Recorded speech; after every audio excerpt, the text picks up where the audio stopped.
जन्म जन्म का सोयल मन का, जन्म जन्म का सोयल मन का, सदन मार जगाए दियो ना, गुरु भैया लागू नाम लगाए दियो ना,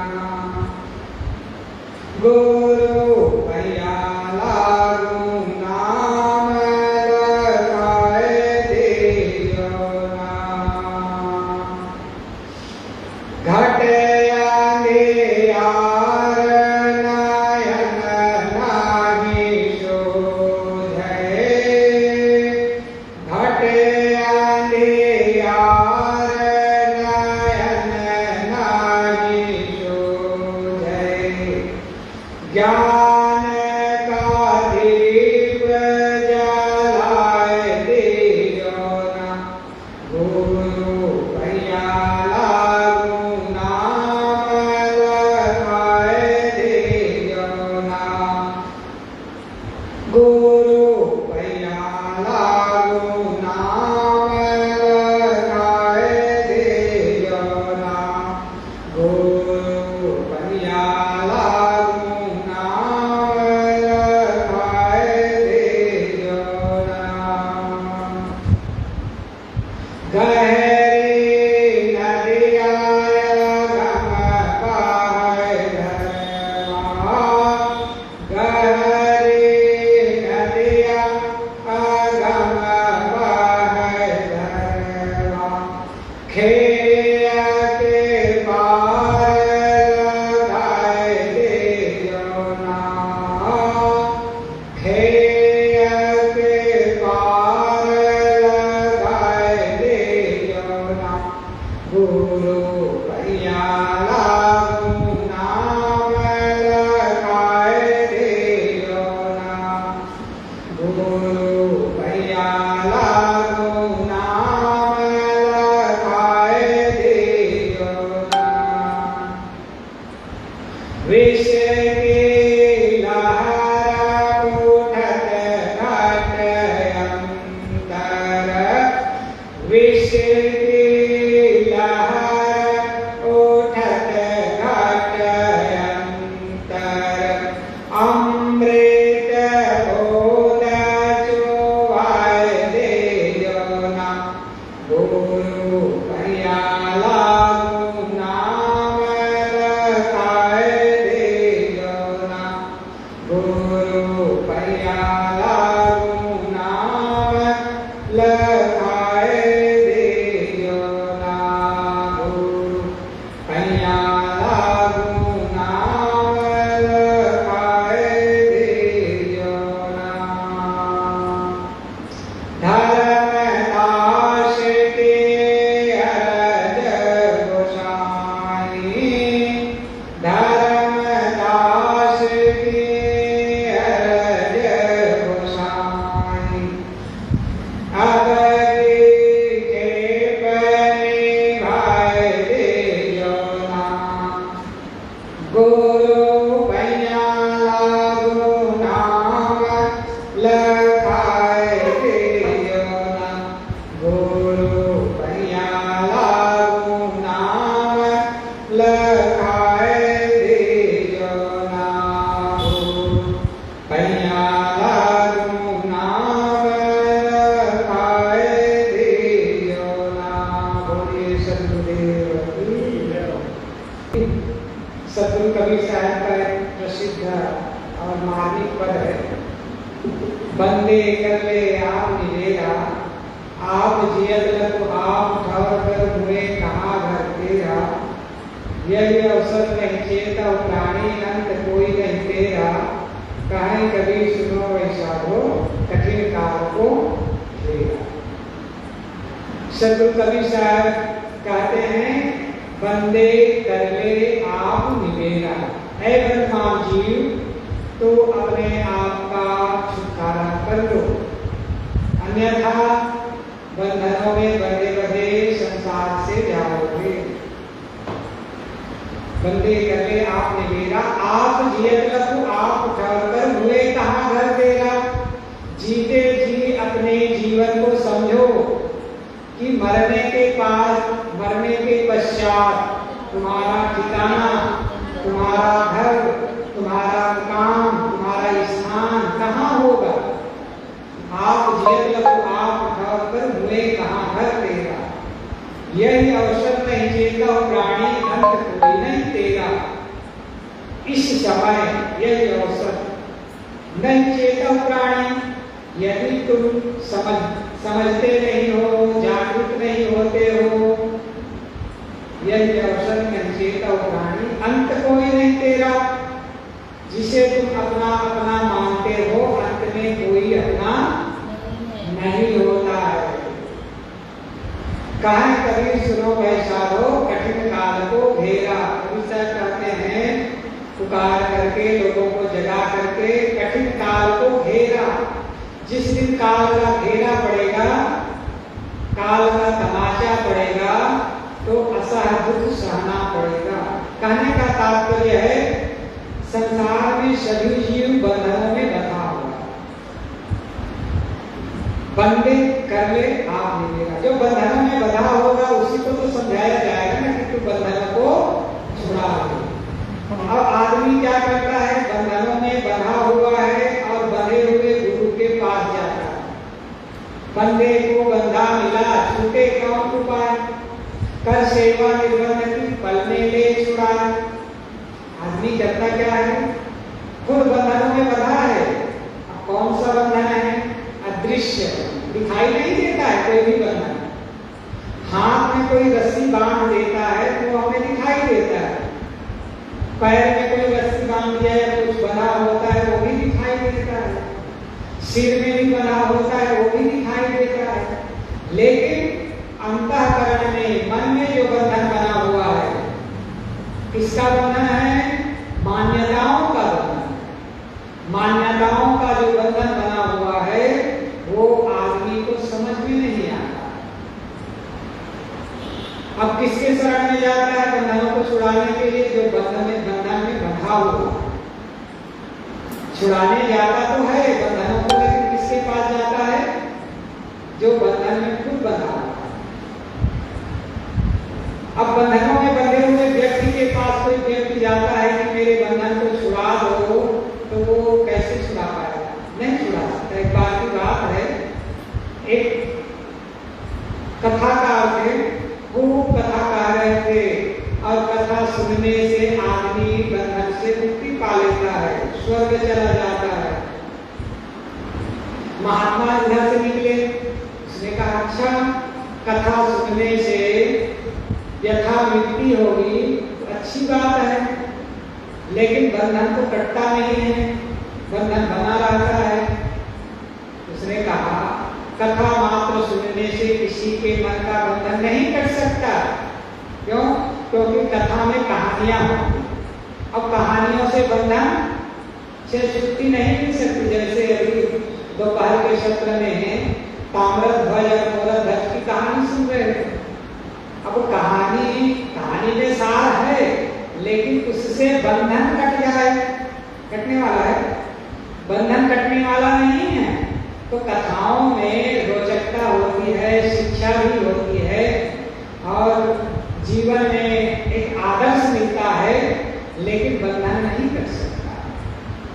तो उसने कहा, महात्मा ने कहा पंडित जी कथा सुनाते हैं, कथा आप सुनते हैं यजमान, वो अच्छी बात है, लेकिन बंधन नहीं कर सकता। उसने कहा बिल्कुल कथा से मुक्ति मिलती है, बंधन कटता है। महात्मा ने कहा अच्छा हम देखते हैं कैसे बंधन कटता है, कैसे मुक्ति मिलती है। उसने कहा हम एक काम करते हैं, आपके गुरुजी आपके बंधन को काट देते हैं, कथा सुनाते हैं, तब तो हम मान लेंगे। अब उसने क्या किया, जैसे एक खंभा है, एक खंभे में बांध दिया कथाकार पंडित जी को, और दूसरे खंभे में बांध दिया यजमान को, और कहा गया कि पंडित जी अपने यजमान के बंधन को छुड़ाओ। तो पंडित जी क्या कहते थे, मैं खुद ही बंधा हूं तो यजमान के बंधन को कैसे छुड़ाऊं। ठीक यही दशा है, जो कथा सुनाने वाला है वो खुद बंधनों में बंधा है, तो यजमान के बंधनों को कैसे काट सकता है? काट सकता है? नहीं काट सकता, क्योंकि वो बंधन बाहर से दिखता नहीं है। दूसरे के मन के बंधन को दूसरा कोई काट नहीं सकता है। अपने मन में लगे हुए बंधन को, अपने मन में बने हुए बंधन को खुद काटना पड़ता है, क्योंकि वो सारे बंधन मान्यताओं के हैं। मान बंधन कर आवा, निज कर्तव्य आप बताओ।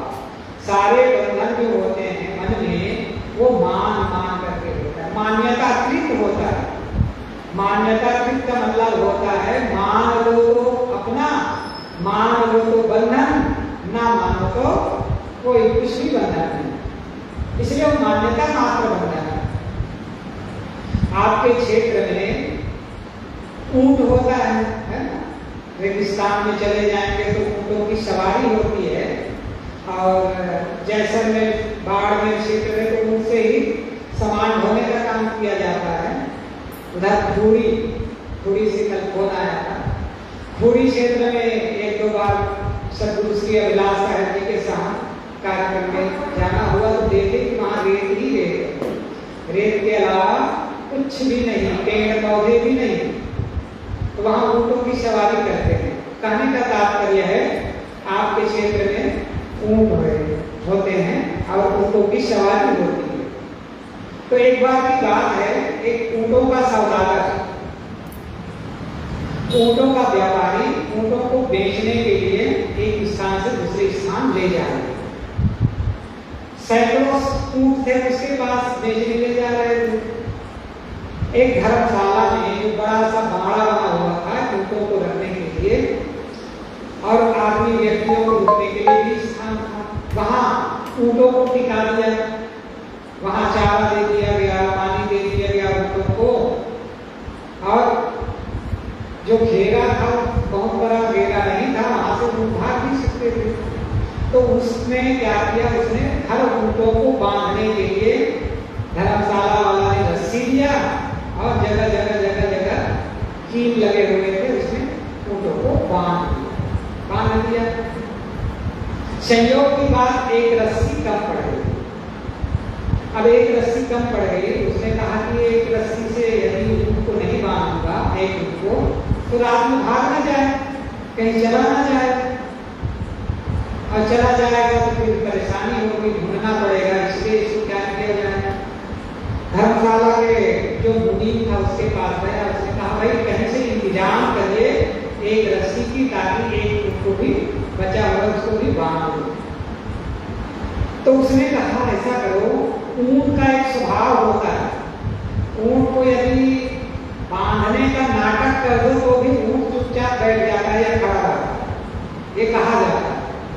तो उसने कहा कि ऊँट के गले में ऐसे हाथ फेर दो दोनों तरफ से, और ऐसा करो कि खूंटे के पास जैसे रस्सी बांध रहे ऐसे नाटक करो, और तुम्हारा ऊँट कहीं भी नहीं जाएगा। बस वैसा ही कर दिया ऊँट के व्यापारी ने, एक रस्सी नहीं थी, उसने वैसा ही नाटक कर दिया। ऊँट ने मान लिया मैं बंध गया, ऊँट ने क्या मान लिया, मैं बंध गया। अब वो ऊँट वहीं चुपचाप खड़ा रहा, और कुछ देर बाद वो बैठ गया। रात्रि सवेरा हुआ, और सवेरा होने के पश्चात व्यापारी ने सोचा ऊँटों को खोल करके अपने गंतव्य स्थान के लिए चले। तो जो ऊँट बंधे हुए थे सबके गले की रस्सियों को खोल करके धर्मशाला के मुनीम थे उसको रस्सियां सब दे दी, और सभी ऊँट उठ करके खड़े हो गए चलने के लिए।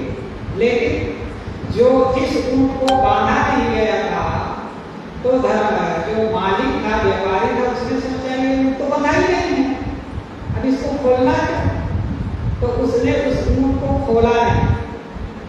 वो ऊँट को डंडा से मारता, वो ऊँट खड़ा तो हुआ लेकिन चलता नहीं। क्यों नहीं चल रहा था? उसके मन में ये बैठ गया था कि मैं भी बंधा हुआ हूँ, मेरे गले की रस्सी को खोला नहीं गया। उसने मान लिया मैं बंधा हूँ। उसने बहुत प्रयास किया, ऊँट टस से मत नहीं होता,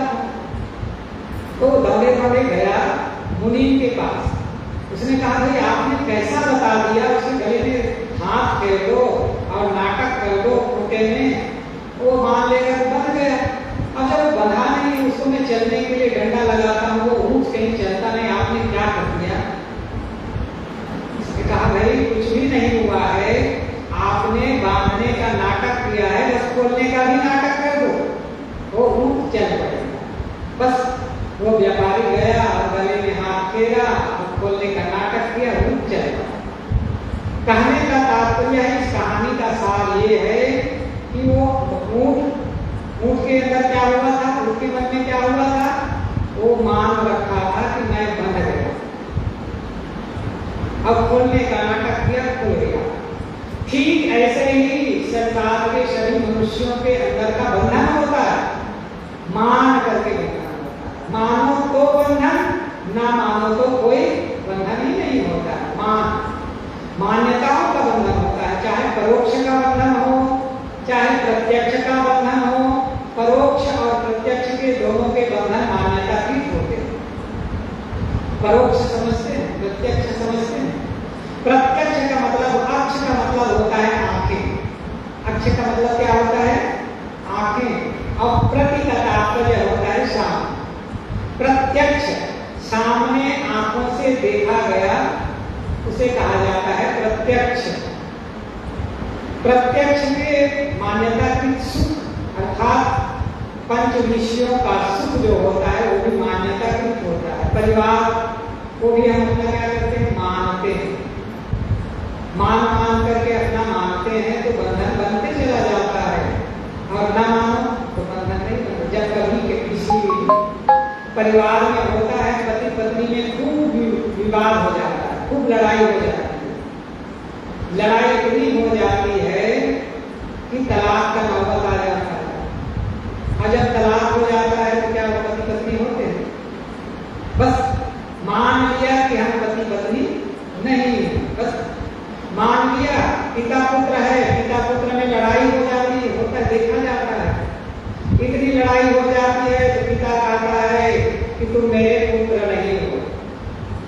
पुत्र भी कह देता है, बेटा भी कह देता है कि तुम मेरे बाप नहीं हो। हालांकि उसी से पैदा हुआ है, लेकिन मान लिया। मानो तो अपना इसलिए कहा जाता है, मानो तो गंगा मैया, न मानो तो गाता। मानने से होता है, जिसकी मान्यता है, गंगा में जाकर के पवित्रता का भाव है तो गंगा मैया मान करके उसे पूजता है, आस्था रखता है। और जिसके अंदर में वो मान्यता नहीं होती है तो मानता है बहता हुआ जल है, पानी ही तो है। तो कहने का तात्पर्य में सार ये है कि जितने भी हमारे बंधन होते हैं मान्यता अर्थात मान करके हम बंधन बनाते। अब माने हुए बंधन को मान करके ही त्यागना पड़ेगा, अर्थात मानना छोड़ करके त्यागना। जैसे ऊँट के लिए क्या किया, बस हाथ फेर दिया और बंधन से छोड़ दिया। ठीक ऐसे ही हमारे मन में परिवार, धन, पद, प्रतिष्ठा जो कुछ भी हम अपना मानते हैं, बस मान लिए वो बंधन बन गए। मानना छोड़ दो, बंधन खुल गए। बंधन बहुत मजबूत भी होता है और बहुत सरल भी होता है।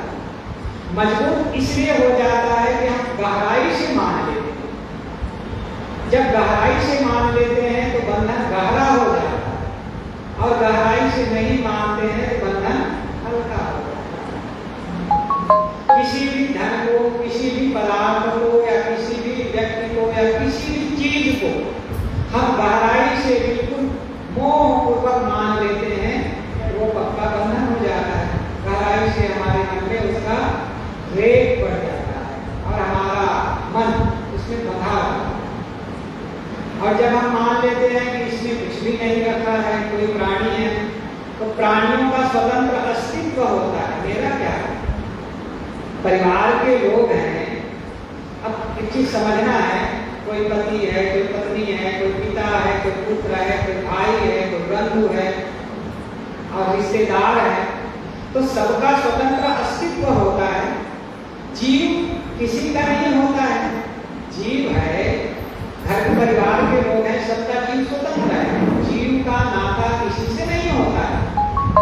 शरीर का नाता होता है, लेकिन शरीर मिट्टी पानी आग हवा से बना हुआ है, इसका भी नाता है। जैसे रामायण में बात आती है, जब राम ने बाली को छिपकर छलपूर्वक मारा तो मरने के पश्चात तारा उसके शव को लेकर के विलाप करती है, रोती है, बिलखती है।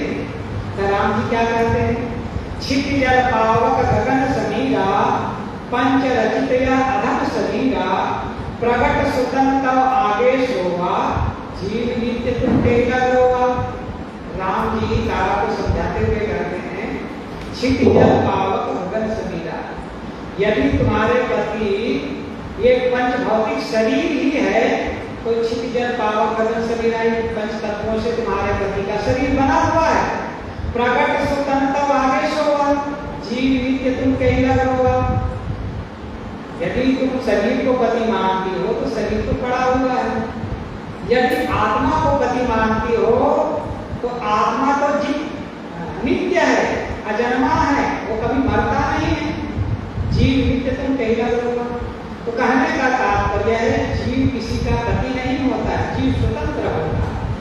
हम मान लेते हैं और मानने के कारण से हमारे मन में बंधन बनते चला जाता है। तो मैं शुरू में कहा था कि जो भी हम मानते हैं, जो भी हमारा बंधन होता है, वो सब कुछ मान्यता कृत होता है।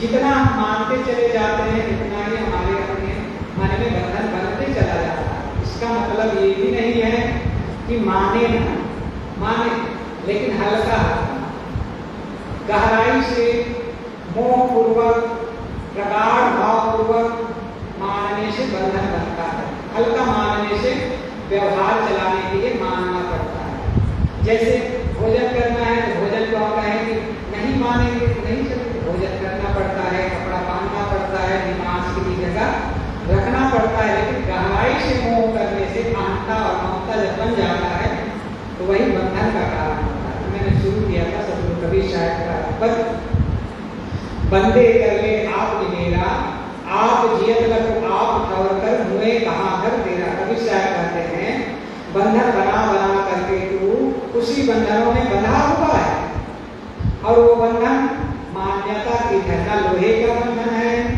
ना ही किसी रस्सी का बंधन है। वो बंधन मात्र मन की मान्यताओं का, मानो तो बंधन, ना मानो तो बंधन कुछ भी नहीं। कबीर साहब कहते हैं, तुम्हारा शरीर छूट जाएगा, फिर तुम्हारा कहाँ स्थान होगा, इस पर विचार करो।